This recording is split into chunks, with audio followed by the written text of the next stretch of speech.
혹시 로보캅이라는 영화를 아시나요? 리메이크된 영화가 아닌 1987년에 처음 만들어진 영화 말입니다. 영화에 등장하는 도시 디트로이트시는 도시 치안에 대한 기능이 마비가 되면서 OCP라는 거대 기업의 치안을 민영화하였습니다. 그리고 그 과정에서 시민들에게 마구잡이식 행패를 부리며 사실상 동네 건달의 모습을 보여줬습니다. 그리고 이러한 모습은 현실에서도 여러 국가에서 볼 수 있습니다. 이러한 모습을 볼 수 있는 국가들은 공통점을 가지고 있는데요. 바로 국가 경제가 심각한 수준으로 망가졌다는 것입니다. 정부의 경제적 기반이 허술해지다 보니 공권력은 비리를 저지르고 자신들의 뒷주머니를 채우기 위해 시민들을 겁박합니다. 또한 이들에게는 법도 통하지 않습니다. 시민들이 반발을 하면 공권력이라는 이름으로 탄압을 하기만 하면 되니 말입니다.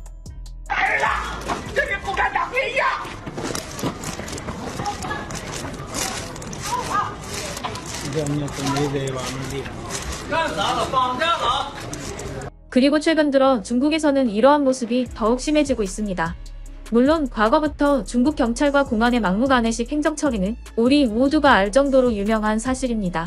하지만 최근 벌어지고 있는 모습은 정말로 이게 맞나? 라는 물음이 머릿속에 저절로 떠오르게 만듭니다.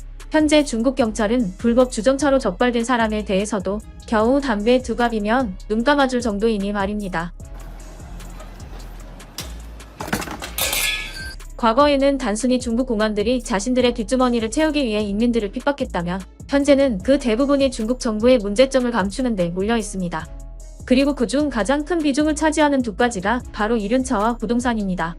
중국 내에서 만들어지는 전기 자동차나 전기 오토바이는 중국에서 생산되는 배터리를 사용하고 있습니다.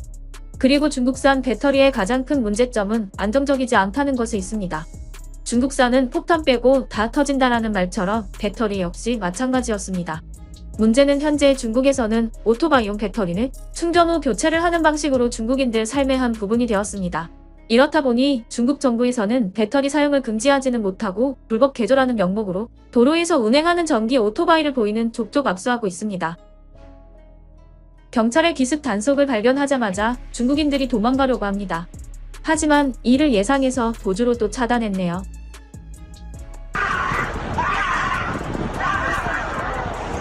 이 사람은 음식 배달을 하는 중국인입니다. 하지만 단속에 걸렸고 난리가 났네요.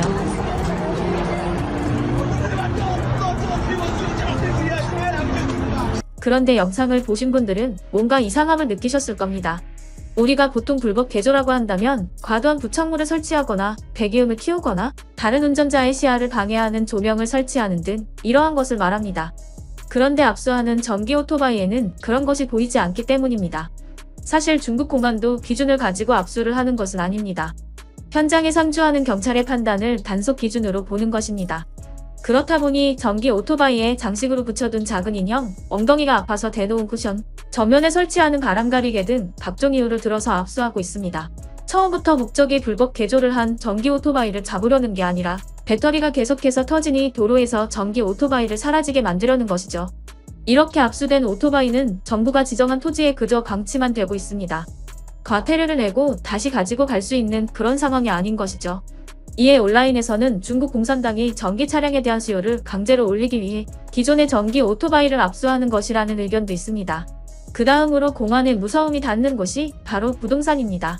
현재 중국 부동산 시장은 아무리 할인을 해줘도 구매를 원하는 사람이 없습니다. 주택을 구매해도 어차피 가격이 내려가니 살 이유가 없는 것입니다. 하지만 이보다 더 심각한 것이 바로 공사가 중단된 아파트입니다.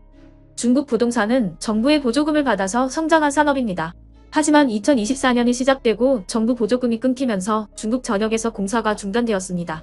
그리고 그 주택을 계약한 중국인들은 발등에 불이 떨어진 것입니다. 매일같이 관공서 앞에서 시위해도 이미 건설 관계자들은 전부 잠적하였고 정부에서 신경을 써줄 리가 없죠. 그래도 이것은 다음 상황보다는 나아 보입니다.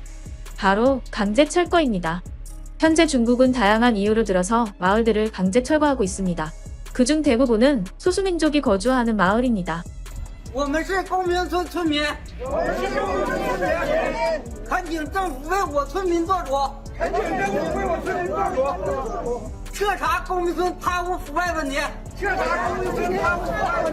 还我村民土地，我们老百姓要生存，我们老百姓要吃饭。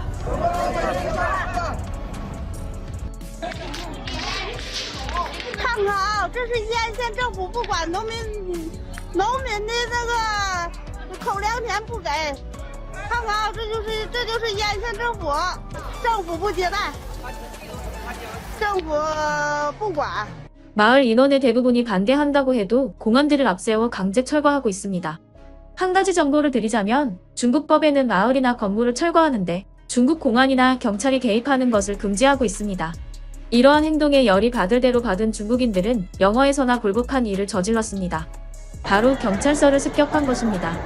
이후 영상은 공안의 제지로 찍을 수 없었다고 하지만 한 도시의 경찰서가 습격당했다는 소문은 다른 경찰서에도 알려졌고 이를 대비하고자 미리 제압하는 훈련을 하는 모습이 담긴 영상이 공개되기도 했습니다.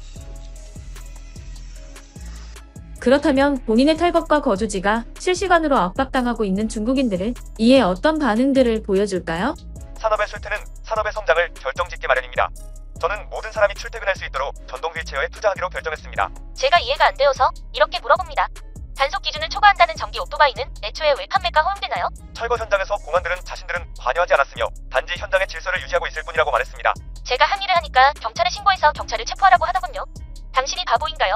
제가 바보인가요? 그저께 단속 대비 점검을 받았는데 저에게는 옐로 카드가 주어지더군요. 또 다른 문제는 난징 같은 주요 도시에서는 새로운 오토바이 번호판이 발급되지 않는다는 것입니다. 철거 현장에는 철거 경찰이 있습니다. 병원에는 의료 경찰이 있습니다. 닭 농장에는 닭 경찰이 있어요.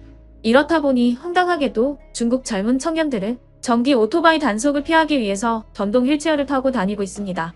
영상을 만들면서 제가 느낀 감정은 모호한 기준으로 단속을 하는 중국 정부도 황당하지만 그것을 회피하고자 전동 휠체어를 타고 다니는 중국인들도 어떤 면으로는 대단하다고 느껴집니다. 저였다면 그냥 걸어 다닐 정도의 속도인데 말이죠. 여러분은 중국 사회에서 일어나고 있는 이러한 모습에 대해 어떤 의견을 가지고 계시나요? 여러분의 의견 댓글로 남겨주세요. 오늘 영상이 마음에 드셨다면 멤버십 가입으로 저에게 큰 힘이 되어주세요. 그리고 영상을 주변에 공유해주시고 좋아요와 구독 부탁합니다. 사람들이 유리를 깨고 있습니다.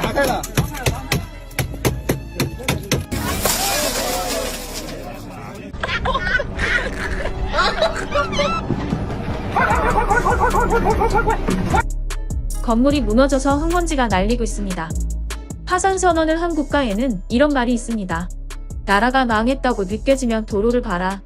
이 말은 현재 파산 선언을 한 국가에 정확하게 적용되고 있습니다.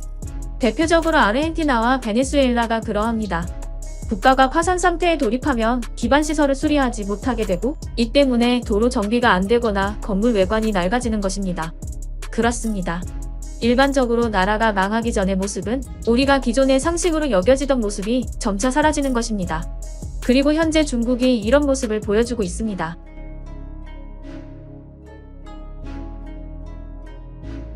쉬고 있던 천장이 무너집니다. 현재 중국에서 싱크홀은 일상생활에서 쉽게 볼 수 있습니다. 건물들이 무너지는 것도 일상인 게 중국의 모습입니다.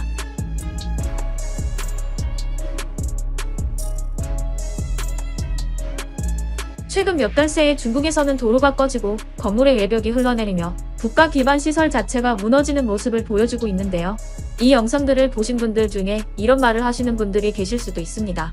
싱크홀은 어느 나라나 일어날 수 있는 일이고 건물의 외벽 또한 무너지는 일이 종종 있다라고 말이죠. 맞습니다. 사고는 언제든 일어날 수 있습니다. 그렇다면 중국에서 정말 최근에 일어난 사고에서도 그러할까요?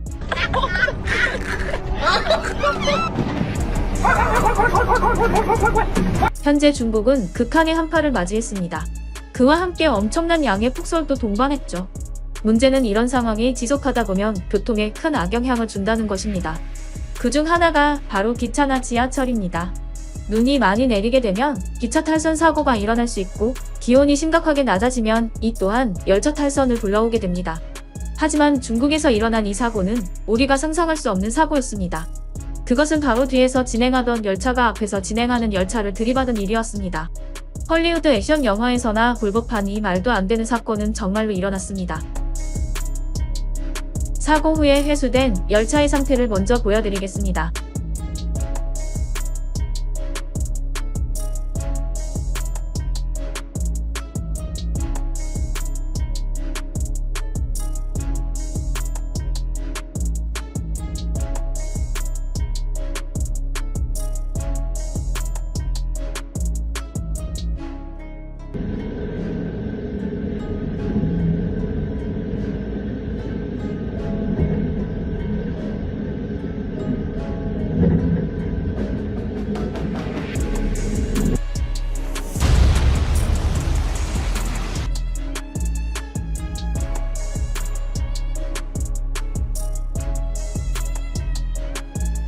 大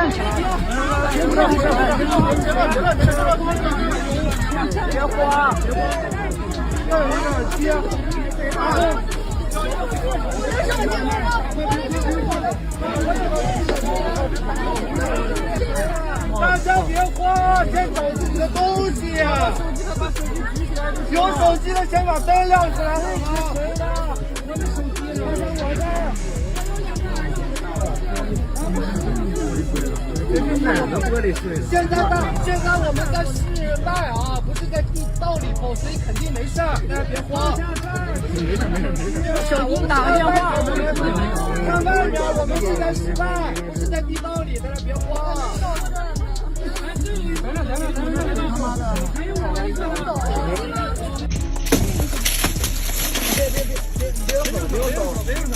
我把这边再打一下吧。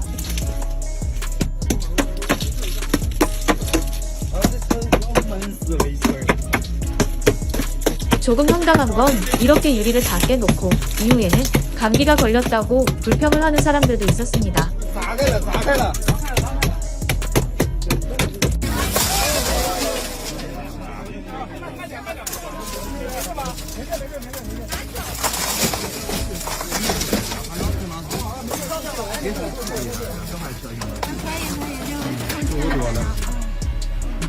저 앞에 보이는 부분과 영상을 촬영하는 부분이 충돌한 것입니다. 我今天在坐地铁，然后地铁站，然后就是整个人车全被人倒了，然后我当时以为我要死，我就在这里车厢被灌的，太可怕了！我第一次懵了，我想完了，我这辈子完了，我要死了。 정상적인 열차 시스템이라면 열차 간 간격은 절대로 충돌할 수 없을 정도로 떨어져 있는 것이 당연하고 만약에 어떠한 이유로 간격이 좁혀졌다고 해도 뒤 열차가 멈춰야 하는 게 정상입니다. 하지만 현재 중국에는 이러한 상식 자체가 없는 것입니다. 이 사고 때문에 102명의 승객이 크고 작은 골절을 입었으며 병원에 입원한 중국인도 500명이 넘었습니다. 北京地鐵昌平線發生嚴重事故，車廂斷開了。有乘客拍攝意外之後嘅情況，地鐵車廂一片漆黑。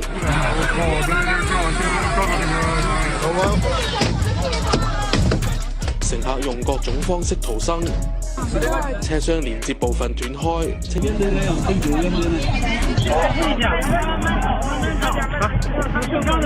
北京市交通委員會事發3個鐘後通報，事發之後昌平線全線停駛，唔少人冇地鐵搭，成晚冒住寒風同飄雪等車，又係另一種挑戰。心情很無奈吧，我也沒有辦法。他說超過200多人在同時叫車。那你現在怎麼辦？我現在我也不知道該怎麼辦。 그렇다면 중국인들은 이번 사고를 어떻게 생각할까요? 우선 밖이 훤히 보이는데 폐소 공포증이 느껴지지 않습니다. 베이징의 몇몇 지하철 노선은 매우 오래되었으므로 친절 기간에 점검을 받는 것이 좋습니다. 아침 최고조 시간대에는 교통량이 많은 주요 노선이 있으므로 주의 깊게 확인하는 것이 좋습니다. 그런데 왜 점검을 안 하나요? 저는 뒷차에 타고 있었는데 사건 발생 전 지하철이 매우 느리다는 느낌을 받았는데 갑자기 펑하더니 차 전체가 흔들렸습니다. 옆에 있던 삼촌은 광대뼈에 5cm 정도의 상처가 생겼고 친구의 손이 수직 난간에 부딪혀 손이 부러졌다. 또 다른 여성은 곧바로 기절했다. 저는 무사해서 정말 다행이네.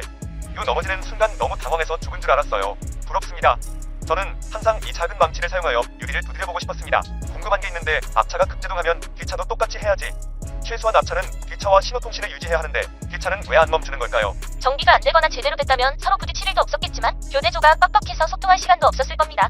특수한 기후에는 약간의 신호 결함으로 사고가 날 수도 있다고 생각합니다. 현재 중국은 상식이 없는 나라입니다.